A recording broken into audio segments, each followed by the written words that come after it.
il est fait mention dans Exode 25, 5 du bois de Chittim. Le bois de Chittim était partout dans le tabernacle. L'arche dans le lieu très saint, l'autel, l'encens et les tables des pains de proposition dans le lieu saint, les planches et les colonnes du sanctuaire, les colonnes de la cour extérieure et le grand autel, tout était en bois de Chittim. Le bois de Chittim est de la famille de l'acacia.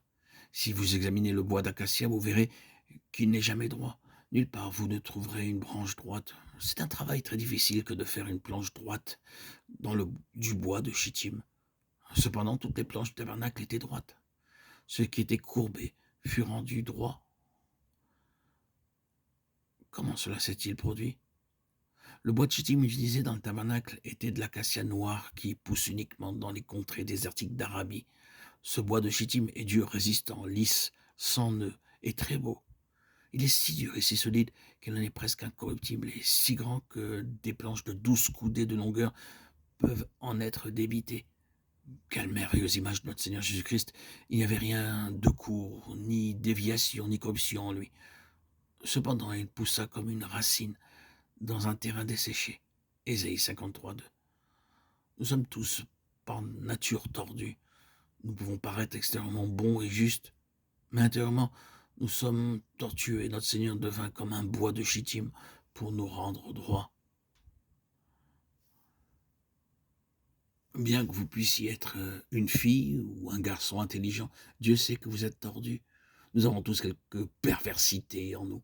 Aussi, notre Seigneur devint comme le bois de Chittim pour nous rendre droits, parce que sans lui, cela est impossible. Lui seul peut nous redresser. Un homme peut-il vous rendre droit? Cela semble impossible, n'est-ce pas? Mais loué soit Dieu, ce qui est tordu sera rendu droit. Ésaïe 44. Notre Seigneur Jésus peut nous rendre droit en lui. C'est pourquoi il souhaite travailler en nous. Le bois de Chittim tire son origine d'un arbre de la famille de l'acacia. C'est le bois le plus commun qui peut être trouvé dans toutes les parties du monde.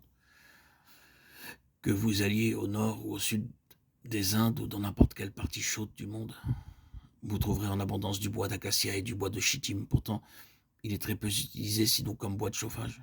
Le Seigneur Jésus, le Seigneur de gloire, revêtit la forme d'un homme commun. Il n'est pas né dans un palais royal, il est né dans une étable, fut déposé dans une mangeoire et élevé comme une très humble personne. Il ne vint pas dans le monde en grande pompe et avec la splendeur terrestre comme un homme ordinaire. Il vint et vécut parmi les gens les plus pauvres.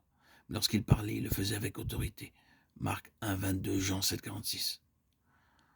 En considérant son habillement, en le jugeant par sa vie, c'était un homme pauvre, mais lorsqu'il s'exprimait, c'était avec une divine autorité, et non pas comme les scribes et les pharisiens. Le Seigneur Jésus-Christ ne vint pas pour se montrer extérieurement, il vint comme le bois de Chittim ordinaire, commun, de telle manière qu'un homme, quel que soit son pays ou son éducation, puisse dire « Il est mon Seigneur, mon Sauveur, mon ami ». Il ne vint pas avec une splendeur extérieure, mais néanmoins, il nous apporta la manière dont le Dieu puissant, le Dieu vivant se fit homme pour nous.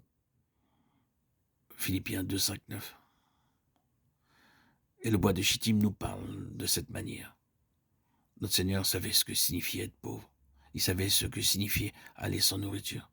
Il savait ce que signifiait aller dormir en plein air sous les arbres ou dans les montagnes. Il savait ce que signifiait être haï par ses propres frères.